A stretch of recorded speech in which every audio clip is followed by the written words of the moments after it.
Citoyens, merci d'être ici malgré cette température de marde.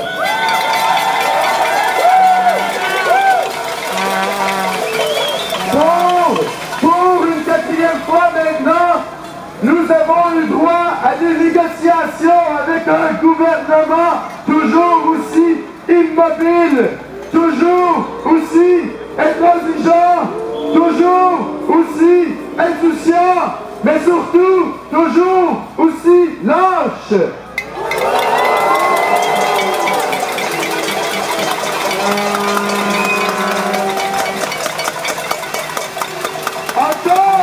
Encore une fois, cette mascarade nous amène ici, dans les rues de Québec, que nous tentons de changer. Il y a 5 jours, les négociations reprenaient. J'étais assis avec mes collègues devant une dame qui a la main directe dans la sacoche de l'État. Cette dame, Michel de son petit nom, nous affirmait avec une main presque sur le cœur la première journée qu'elle avait une obligation de résultat. Eh bien, le voici, le résultat.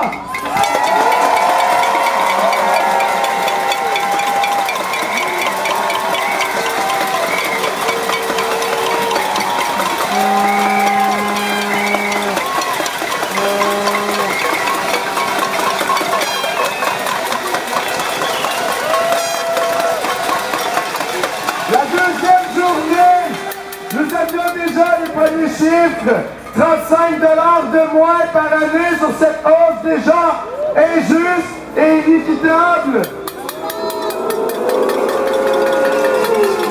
Que pouvons-nous répondre à quelque chose du genre à part lâcher un petit soupir et se rappeler que ces gens-là ne sont pas nos amis?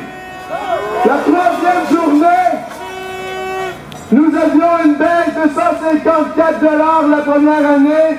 Si nous faisons le calcul ensemble, 1778 $ moins 154 $, eh bien ça donne, oui, 1624 $. Et malgré un slogan provenant de collègues un peu trop corporatistes, non, Madame Courchaine, 1624 $, ça ne passera pas. Nous pouvons...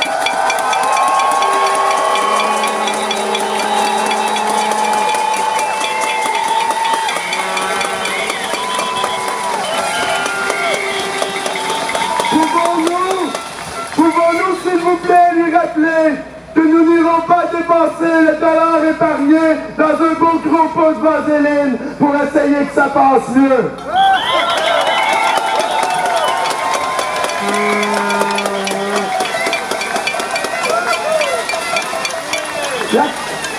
La quatrième journée, c'est l'impasse pour le gouvernement, et ce alors que nous avions prouvé qu'un gel de 2 ans était possible en jouant directement dans les paramètres gouvernementaux le temps de la tenue d'États généraux. Il n'était pas possible pour ce gouvernement d'accepter quoi que ce soit avec un beau gros zéro pour une question aussi simple que l'image médiatique.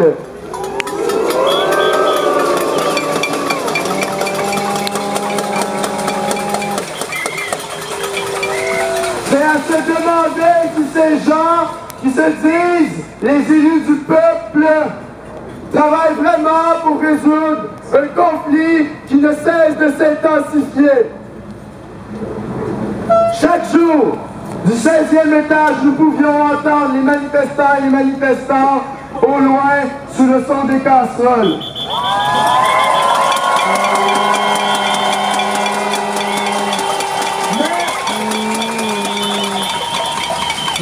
Je peux vous affirmer que nous n'étions pas seuls. Madame Courchaine aussi vous entendait. Et c'est ça qui nous permettait de toujours aller plus loin. C'est ça qui nous permettait de ne pas céder.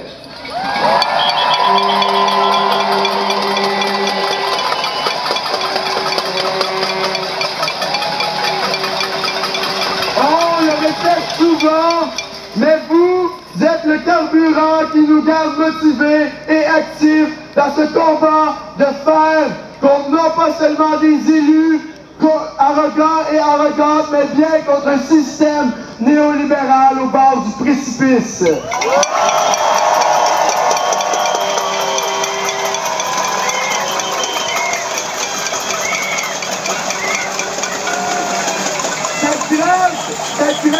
faut le rappeler, n'est pas un discours de comptable. Nous nous battons pour un droit plus que fondamental.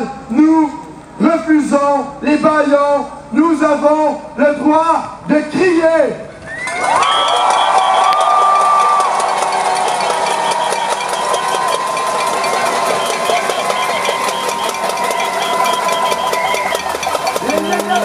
Les négociations doivent se continuer dans la rue et nous continuerons de refuser que l'argent passe avant nos propres conditions d'étudiants et d'étudiantes et avant nos propres conditions de travailleurs et travailleuses. Les négociateurs et les négociatrices, c'est vous. L'impasse, c'est le gouvernement. Nous ne céderons pas. Nous allons